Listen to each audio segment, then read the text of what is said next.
Yes, les amis, bienvenue sur Vestiaire CFC pour une nouvelle vidéo ActuFoot de Chelsea. Également l'avant-match entre Chelsea et Crystal Palace. Avant de commencer, s'il vous plaît, abonnez-vous, likez, partagez et on y va. Aujourd'hui, dans l'actu de Chelsea, nous allons couvrir l'avant-match entre Chelsea et Crystal Palace qui va se dérouler dans 48 heures. Donc, un match très important pour la course au top 4 pour Chelsea. Également, nous allons revenir sur le point de presse de Liam Rossignol qui en a profité pour revenir sur différents sujets, donc les rumeurs autour de certains joueurs. Également, l'état des blessures qui touchent actuellement Chelsea de plein fouet actuellement. Donc, Liam Rossignol a commencé son point de presse en revenant sur les dernières rumeurs autour de Cole Palmer et Manchester United et il a complètement minimisé l'information. Il a dit « J'ai parlé avec Cole et il est vraiment heureux ici. Palmer est un élément essentiel de nos plans à long terme. Il se sent bien et il a rejoint l'entraînement aujourd'hui. » Perso, même si j'y croyais pas, bonne chose de Liam Rossignol de sortir aujourd'hui dans son point de presse et de mentionner que Cole Palmer est un intouchable et qu'il va aller nulle part. Donc, je pense que là, maintenant, on peut laisser cette histoire derrière nous et se concentrer sur la suite de notre saison. Prochaine nouvelle, donc les recherches pour un milieu de terrain d'ici la fin du mercato hivernal se poursuivent et Chelsea a fait une première approche auprès de la Juventus pour discuter du prêt de Douglas Luiz. Chelsea ne souhaite pas d'obligation d'achat, mais un prêt direct. Comme je le dis, c'est vraiment juste un prêt de 6 mois, vraiment pour couvrir la situation des blessés actuellement au milieu de terrain parce qu'avec seulement quelques jours avant la fin du mercato, je pense que Chelsea va s'activer rapidement en début de semaine prochaine. Donc, dis-moi dans les commentaires, est-ce que vous pensez que Douglas Luiz, c'est la bonne option pour couvrir les problèmes au milieu de terrain à court terme? Prochaine nouvelle, donc Josh Achepong, encore une fois, est au cœur des rumeurs dans le marché des transferts et il serait la cible de Crystal Palace pour un transfert définitif si Chelsea est prêt à vendre ou à prêter le jeune joueur anglais. Mais Chelsea a déjà dit dans le passé que Josh Achepong est vu comme un joueur pour le futur, donc ils ne sont pas prêts à le vendre pour l'instant. Également, nous avons plus d'informations au sujet du transfert de Jérémy Jacquet à Chelsea. Donc, le Stade Rennais serait actuellement en train de regarder leurs options sur le marché des transferts pour remplacer peut-être Jacquet et leur option serait Cresswell de Toulouse. Donc, on ne sait pas si actuellement Chelsea va continuer les négociations pour le jeune joueur français parce qu'on sait que Rennes veut 65 millions d'euros et Chelsea sont prêts à payer pour l'instant 40 millions d'euros. Donc, on va voir qu'est-ce qui va se passer dans les prochains jours parce qu'on est le 23 janvier et la clôture du mercato arrive dans quelques jours. Donc, on devrait avoir plus de nouvelles en début de semaine prochaine par rapport à Jérémy Jacquet.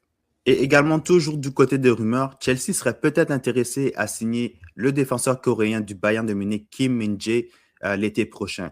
Donc, actuellement, il est sur la liste des achats potentiels pour le poste de défenseur central. Mais comme je le dis, on va voir l'été prochain qu'est-ce qui va se passer. Mais actuellement, d'après moi, le focus, ça serait de trouver un défenseur central d'ici la fin du mercato hivernal, quitte à rappeler Mamadou Sarr de Strasbourg. Donc, dis-moi dans les commentaires, est-ce que vous pensez que Kim Min-jae est une bonne option pour le poste de défenseur central à Chelsea éventuellement? Prochaine nouvelle, donc on a plus d'informations par rapport à un sponsor potentiel pour Chelsea. On sait que Chelsea n'a pas de sponsor depuis 2 saisons. Le dernier sponsor qu'on a eu, c'était Damac, mais ça, c'était vraiment juste pour une période limitée. Mais on n'a jamais eu de sponsor à long terme depuis quelques saisons. Et là, actuellement, Chelsea était sur le point de conclure un accord avec une entreprise pour le sponsoring du maillot il y a quelques mois. Mais des complications sont survenues et ont bloqué les négociations. Le club est toujours en pourparlers avec ce même sponsor potentiel.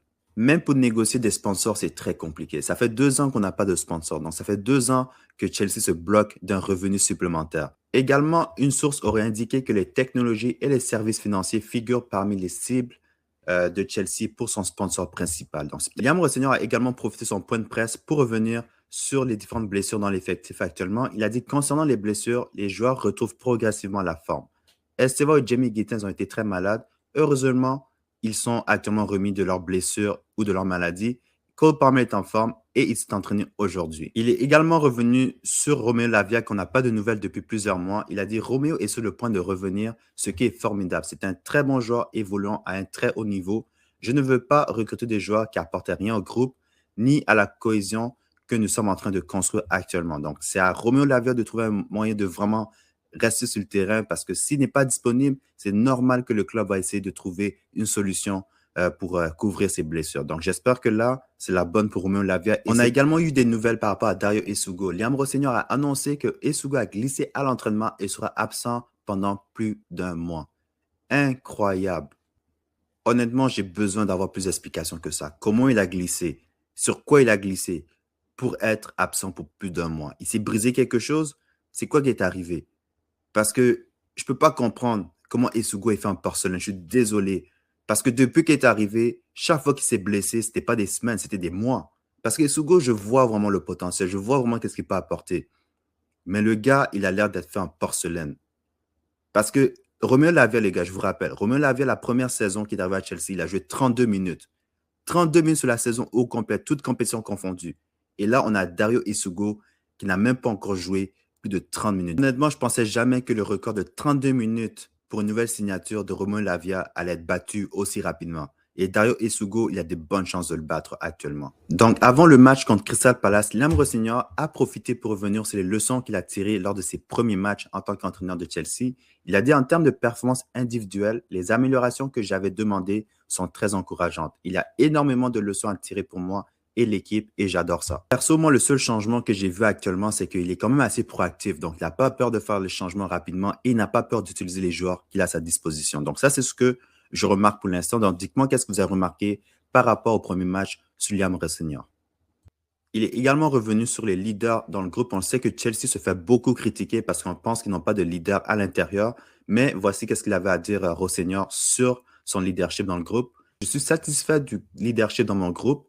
J'ai joué avec des joueurs qui crient et qui montent du doigt, mais qui en réalité ne sont pas des leaders parce qu'ils se cachent du ballon et n'assument pas leurs responsabilités. Je ne vais pas citer de nom. J'aime ce groupe, que ce soit Rhys, Moses, Tosin ou Trevor.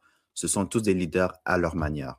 Moses Caicedo, sans doute, lui, est un des leaders dans ce vestiaire-là. Cette saison, Caicedo a 5 buts et 2 passes décisives, donc un total de 7 contributions offensives cette saison, comparé à la saison passée au complet, où il a eu 2 buts et 3 assists. Après moi, c'est l'absence de Lavia qui nous empêche de voir le meilleur offensivement de Caicedo, parce que c'est un joueur qui a des belles frappes. Combien de fois on a vu Caicedo, quand il frappe, ses frappes sont précises, elles sont lourdes. C'est un gars qui voit, qui a la technique, qui est capable de faire des belles passes. Donc, moi, je pense qu'offensivement, on peut voir plus de Caicedo. Mais tout dépend de si on peut garder Lavia en santé ou du moins avoir un milieu de terrain défensif qui permette à Caicedo de se projeter un petit peu plus offensivement. Et d'après moi, Moïse Caicedo, il va juste continuer à s'améliorer. Donc, ce nombre de contributions offensives-là, d'après moi, ça va continuer à augmenter. Chelsea va affronter Crystal Palace en 48 heures en Première Ligue. Donc, un match encore une fois très important pour les hommes de Liam Rossignol pour la course au top 4. Donc, voici qu'est-ce qu'il avait à dire sur Crystal Palace avant le match. C'est une équipe exceptionnelle.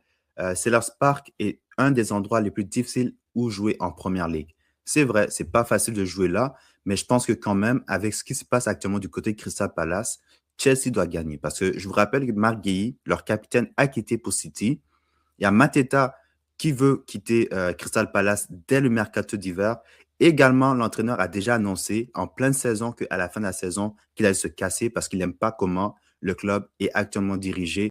Donc, c'est vraiment une occasion pour Chelsea de vraiment prendre les 3 points, surtout que Manchester United, qui sont 5e avec 1 point devant nous, ils jouent ce week-end contre Arsenal. Donc, si on gagne et United perd, on remonte à la 5e place minimum parce que Liverpool, eux, de leur côté, ils jouent contre Bournemouth. Donc, si Liverpool aussi de leur côté, ils échappent les 3 points, ça peut être une possibilité pour nous de retourner peut-être à la 4e place. Donc, je pense que c'est une occasion pour nous de prendre les 3 points et vraiment de peut-être remonter à la 5e place. Donc, du côté des absents, Modric toujours suspendu, Colwill toujours blessé, Caleb Willy toujours la même chose, même s'il ne fait pas partie de l'équipe première. Tosin est blessé pour quelques semaines. Romeo Lavia toujours blessé. Quant à Cole Palmer, il devrait jouer le match de dimanche contre Crystal Palace. Philippe Jorgensen, c'est toujours pas confirmé. Donc, d'après moi, voici le 11 de départ que Rossignol va aligner contre Crystal Palace. Donc, Sanchez dans les buts. Rhys James de retour en tant que défenseur latéral droit. La chaîne centrale, ça va être Fofana et Chalobah. Après cette Cucurella en tant que latéral gauche. Caicedo et Fernandez vont être les 2 pivots. Estevao sur le côté droit. Palmer en tant que numéro 10. Gittens vient à la place de Neto. Et Joao Pedro, je le verrai en tant que numéro 9. Lui qui a marqué le dernier match en Première Ligue. Donc ça, d'après moi, ça devrait être le 11 de départ qu'on va voir contre Crystal Palace. Donc avec l'importance du match pour Chelsea et le fait que Crystal Palace, ça ne va pas nécessairement bien, mais ils sont quand même à domicile.